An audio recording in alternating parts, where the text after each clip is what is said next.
What is going on, everybody? Johnny Stakos here. Today I want to give you guys 3 mindful ways of entering 2025 on a positive note. So before we even get into the 3 mindful ways of thinking, I guess, I want you guys to first look around your room or wherever you're watching this video and just be grateful for the things around you, whether it be you're watching this in your car, you're watching this on your phone, you have a TV, you have a laptop, you have a computer, whatever you have electricity, you have clothes on, just be grateful for what you have. There's a lot of people in this world that aren't as blessed as us watching this video today. So just be grateful for the things you firstly have so we can build upon those in the future. Okay, the first way of thinking or first way of creating your 2025, your perfect 2025, will be to actually create a rough vision of what that year will do for you. So what I mean by that is, for example, 2024, for me, this current year that we're in now, there was a lot of things that I wanted to achieve, but for me, a rough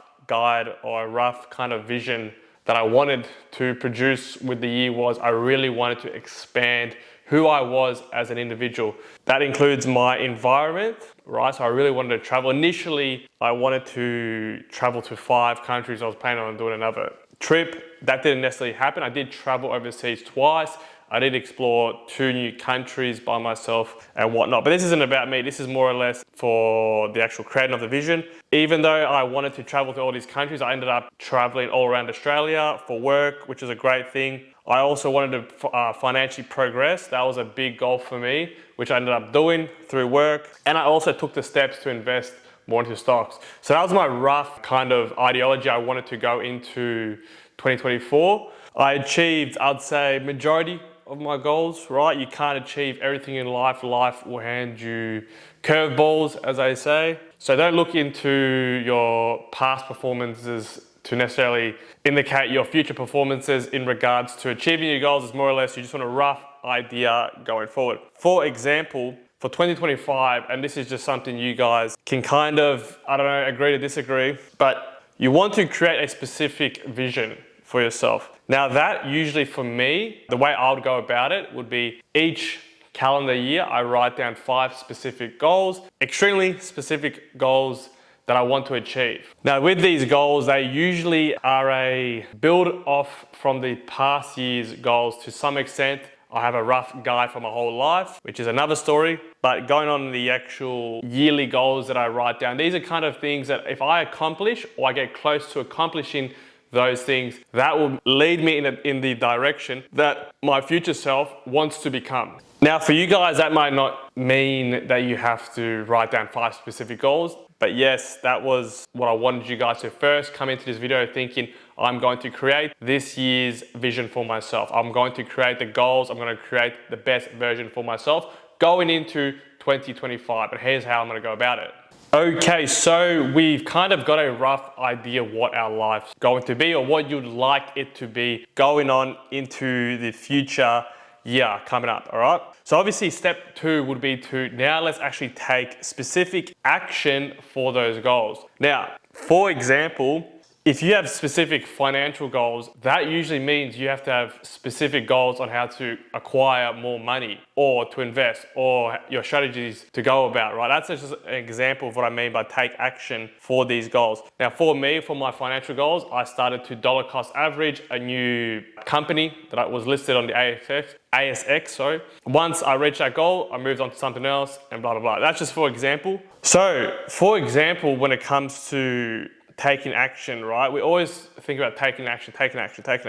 But something that I've encountered along the years when it comes to progressing in goals and achieving these goals is sometimes it's almost better to look at the things stopping us from achieving those goals, stuff that's hindering us or our environment that's in our way, right? That's really strange to say, but for me, for 2024, a real big thing that was on my mind was I'm 20, I was at the start of the year, I was 26, I live at home, I drive a Hyundai Getz, right? Like my life's just not looking good. I need to, if I'm gonna be the guy that's, broke or living at home, at least I'm traveling, at least I'm doing something in my life, I'm experiencing, different realities, I'm setting myself up for a better life, quote unquote. And that's why I said to myself, like, even though like I may appear to be poor on the outside, I actually live a very rich life through travel, through meeting new people, just new experiences in general. All right, so that was step 2, which is take action for your life, right? I think we all can agree that's kind of a easy thing to comprehend. Okay, so the final step, and in my opinion, the most important step, is you need to allocate time in your life to look for something different. It's not a goal, it's not an achievement, it's nothing to do with anything that you thought about, but you're essentially looking for the creative aspect of life, right? Think about this, right? You're viewing your whole life from a third person point of view, and you've just seen yourself live a whole year working 9 to 5 or grinding or achieving that goal.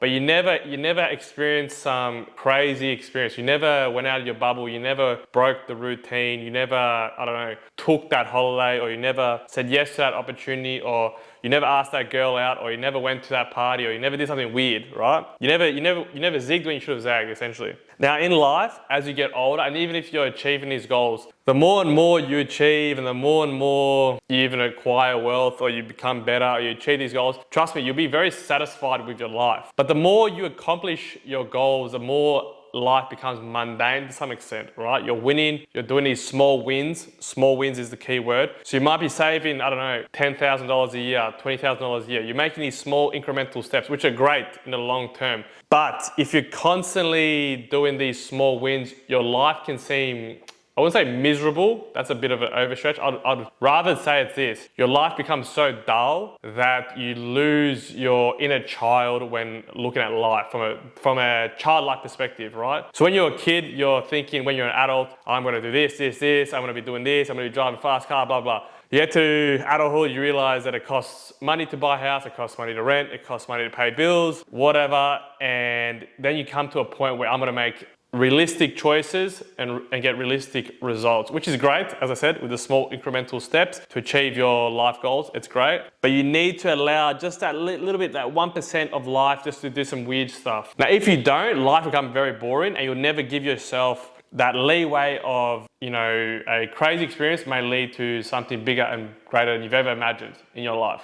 You as an individual watching this video, you just need to be malleable in the sense that you can be different. What I'm saying is, give yourself room for growth in a way you've never grown before. Because if you don't let yourself grow in a weird way, you might just be another boring person with a mortgage and a girlfriend, which is great. But yes, as I said, we're different here on YouTube. We're trying to be something better here. I want to finish off this video by thanking all of my subscribers. I don't know if anyone's watching this that actually gives a shit about me, but I'm just a guy on the internet trying to do his best in life.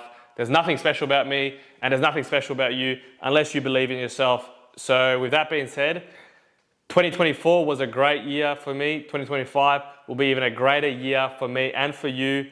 And I just want to say, God bless you all. Have a happy new year. And yeah, Johnny Stakos signing out.